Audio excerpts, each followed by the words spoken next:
नमस्कार दोस्तों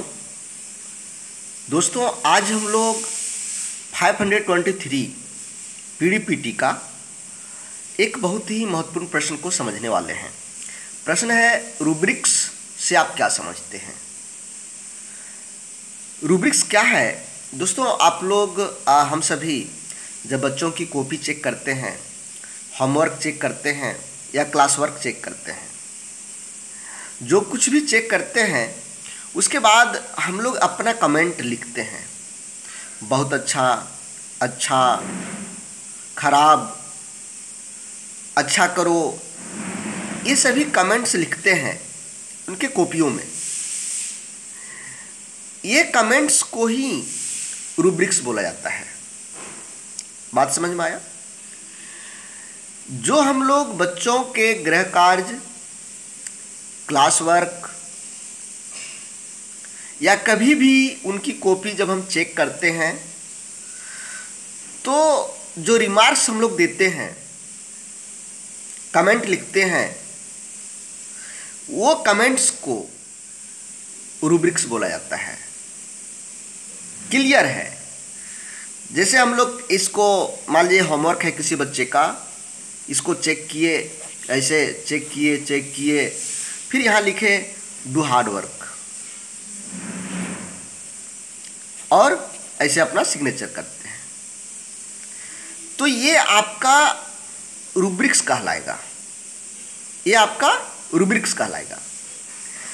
तो देखिए, पोर्टफोलियो आकलन हेतु रूब्रिक्स का विकास किया जा सकता है। यानी जब आप पोर्टफोलियो का आकलन कर रहे हो, पोर्टफोलियो के द्वारा आकलन कर रहे हो, पोर्टफोलियो आकलन हेतु रूब्रिक्स का विकास किया जा सकता है। रूब्रिक्स के माध्यम से किसी भी व्यक्ति का आकलन किया जा सकता है। रूब्रिक के माध्यम से कैसे आकलन किया जाता है, यह जानने से पूर्व रूब्रिक क्या है यह जानना आवश्यक है। सतत एवं व्यापक मूल्यांकन में व्यक्ति के विभिन्न पक्षों की जानकारी प्राप्त की जाती है तथा इन जानकारियों के माध्यम से उन्हें आवश्यक प्रतिपुष्टि प्रदान की जाती है। सतत एवं व्यापक मूल्यांकन में मात्रात्मक आकलन की तुलना में गुणात्मक आकलन पर अधिक बल दिया जाता है।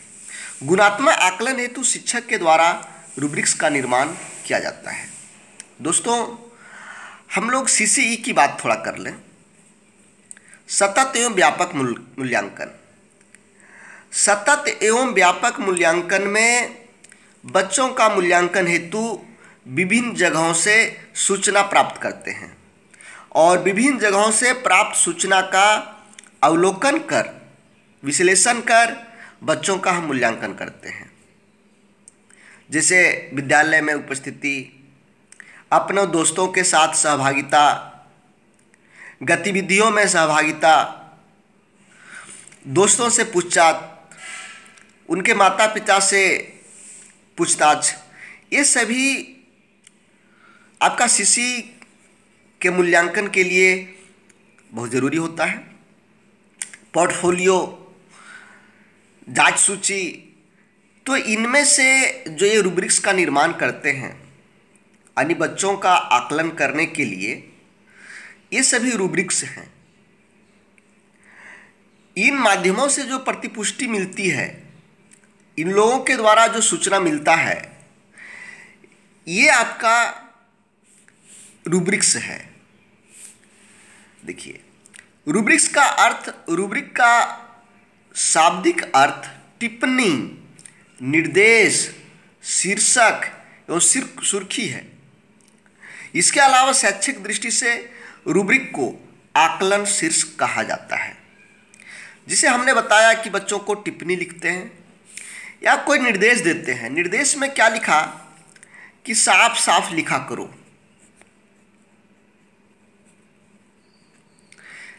तो ये निर्देश हुआ। कुछ शीर्षक होता है, ये आपका रूब्रिक्स कहलाया। कमला वी मुकुंदा के अनुसार आकलन रूब्रिक्स एक प्रकार का प्रारूप या मैट्रिक्स होता है जिसकी कतारें तयशुदा कुशलता या ज्ञान के क्षेत्रों को दर्शाती है और जिसे स्तंभ अथवा कॉलम विशेष निपुणता के स्तर को दिखलाते हैं। यहाँ पर ये बता रहे हैं कि रूब्रिक्स एक प्रकार का आकलन का एक उपकरण है, प्रारूप है, मैट्रिक्स है, जिसमें हम लोग पहले से तयशुदा कुशलता व ज्ञान के क्षेत्र को दर्शाने के लिए कॉलम्स बने हुए रहते हैं और उस कॉलम्स के अनुसार इस बच्चे का आकलन या मूल्यांकन करते हैं। रूब्रिक्स का प्रयोग एक खास आयु वर्ग के शिक्षार्थियों की किसी विशेष विषय में कुशलता या समझ को सूचीबद्ध करने के लिए किया जाता है। इसका प्रयोग हम लोग किसी खास आयु वर्ग के लिए किसी विषय में कुशलता, उसकी कुशलता कितनी हुई, उस बच्चे की समझ में कितनी वृद्धि हुई, ये सभी जानने के लिए हम लोग इसका प्रयोग करते हैं। इसके बाद प्रत्येक कौशल के लिए कुछ स्तर रखा गया है। अच्छा आकलन शीर्ष वह होता है जिसमें सूचनाएं अधिक हो। जब एक से अधिक सूचनाएं होता है तो वह अच्छा होता है। उदाहरण के लिए बुरा, औसत, बढ़िया, बेहतरीन, ये अलग अलग शीर्ष हो गया। ये आपका देखिए किसी का कॉपी में मान लीजिए बेहतरीन लिखा हुआ है, तो इससे उसकी कुशलता, उसकी समझ को यहाँ दर्शा रहा है कि उसकी समझ बेहतरीन है, अच्छे ढंग से समझ जा रहा है। इसके बाद 1 से 100 के बीच का कोई अंक भी हो सकता है। मान लीजिए उसको आप कुछ ऐसे दिए जो 50, आपने सोचा 50 मार्क्स का है, तो 50 में 50, 40 में 50 ऐसे करके देते हैं। या फिर A to Z के बीच का कोई अक्षर हो सकता है जो पहले से निर्धारित हो सकता है कि ABC जो आपका E तक CC में लागू हो रहा है। A बेहतरीन, B बेहतर, C सबसे अच्छा, D अच्छा, E खराब।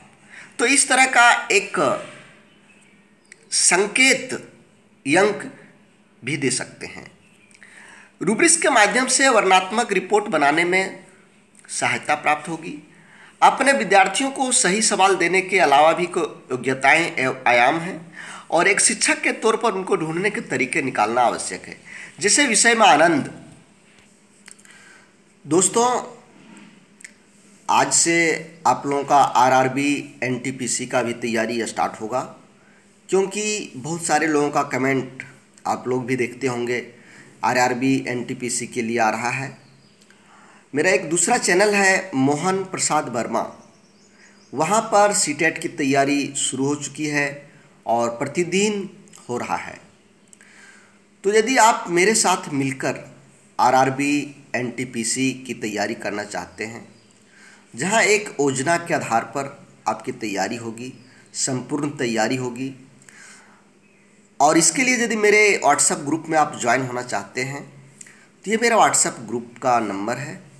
आप इस पर मैसेज करेंगे RRB NTPC, तो मैं अपने ग्रुप में आपको ऐड कर लूँगा। चलिए हम लोग देखते हैं। खुद से पहचान, मौखिक अभिव्यक्ति, दूसरों को समझाने की क्षमता, कठिन सवालों पर जूझते रहना, स्वच्छता, कक्षा में व्यवहार आदि, ये सभी बच्चों के गुणों के बारे में जानने के लिए रूब्रिक्स का प्रयोग हम लोग करते हैं। आकलन शीर्ष बनाने हेतु विद्यार्थी के व्यक्तित्व के किसी पक्ष के संबंध में विभिन्न प्रश्नों का निर्माण किया जाता है। अब जो आकलन का शीर्ष होगा, इसके लिए विभिन्न प्रकार के प्रश्नों का निर्माण किया जाता है। इसे रेटिंग स्केल के रूप में भी समझा जा सकता है। इसको आप लोगों का रेटिंग स्केल जो 521, 22, 23, ये आपका 525, 26 में लगाए होंगे, 27 में लगाए होंगे रेटिंग स्केल, उस वही रेटिंग स्केल इसको समझ सकते हैं, ये रूब्रिक्स है। लेकिन विद्यार्थी इस रूब्रिक्स का प्रथम मध्य आकलन शीर्षक करते हैं, शिक्षक करते हैं। इसका आकलन कौन करते हैं? शिक्षक। लेकिन विद्यार्थियों के द्वारा भी रूब्रिक्स का प्रयोग किया जा सकता है। विद्यार्थी के द्वारा रूब्रिक्स का प्रयोग स्वाकलन के लिए कर सकता है। इस प्रकार के रूब्रिक्स के माध्यम से शिक्षक प्रत्येक विद्यार्थी के विषय में गुणात्मक जानकारी प्राप्त कर सकता है। तो दोस्तों, ये रूब्रिक्स के बारे में हम लोगों ने चर्चा किया। नेक्स्ट प्रश्न जो मेरा होगा सो CCE अर्थात सतत एवं व्यापक आकलन क्या है, और इसके बारे में पूरा डिटेल आपको देखने को मिलेगा। मेरे साथ बने रहने के लिए दोस्तों चैनल को सब्सक्राइब कर लें और लाइक बटन को दबा दें, बेल आइकन बटन को भी दबा दें और वीडियो को लाइक भी कर दें।